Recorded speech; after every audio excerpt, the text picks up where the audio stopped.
माणूस म्हणतात 2 भाज्या आणल्याच पाहिजे, वरण भात आणलाच पाहिजे, गोड आणलंच पाहिजे, मसाला पान आणलंच पाहिजे. मी सांगते महाराजांना भाजी भाकरी ही चालती. नाही काही जमलं पिठलं भाकरी आणा, नाही काही जमलं कढी भाकरी आणा, नाही काही जमलं चटणी भाकरी आणा. महाराज भक्तीचे केले. अक्कलकोटमध्ये काय काय चमत्कार केले. सुंदराबाई व्हायला नको आपली, सुंदराबाई ठरवायची महाराज कोणाचा दैवत खाणार. म्हणून सुंदराबाई कुणीच होऊ नका इथं. सुंदराबाईचं पुण्याचं पारडं जोपर्यंत जड होतं तोपर्यंत महाराज काहीच करू शकले नाही. जेव्हा का पारडं खाली गेलं समोर बेड्या पडल्या तरी महाराजांनी वाचवलं नाही.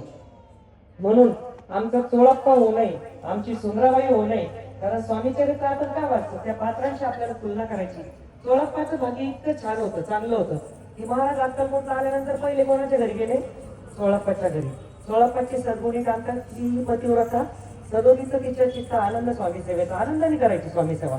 महाराज खूप परीक्षा पाहिजे, खूप त्रास द्यायचे त्यांना, परीक्षा पाहिजे. परंतु चोळप्पा महाराजांपासून लांब का गेला? का गेला तर द्रव्येशा निर्माण झाली.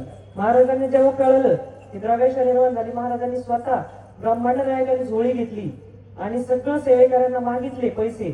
आणि चोळप्पाकडे झोळी देऊन काय म्हणले? चोळप्पा तुझे फिटले रील स्वस्त असावे. चोळप्पाचं रील फेडून टाकलं. तेच बाळप्पा स्वतः सावकार होते. 12 वर्ष एक तपश्चर्या करून महाराजांच्या सेवेत आले. त्यांना त्रास होत होता, व्याधी होती, पण महाराजांच्या सेवेत आल्यानंतर सगळं व्यवस्थित झाल्यानंतर बाळप्पा महाराजांचे परमप्रिय शिष्य म्हणून म्हटले गेले. किंवा आपल्या वाक्यामध्ये गुरु वाक्य म्हणजे कामं देणं, म्हणजे सत्य वेगळं असतं, गुरु आज्ञा वेगळी असते. मग आम्ही सत्य पाहिजे तर गुरु आज्ञा मानायची, गुरु आज्ञा मानायची.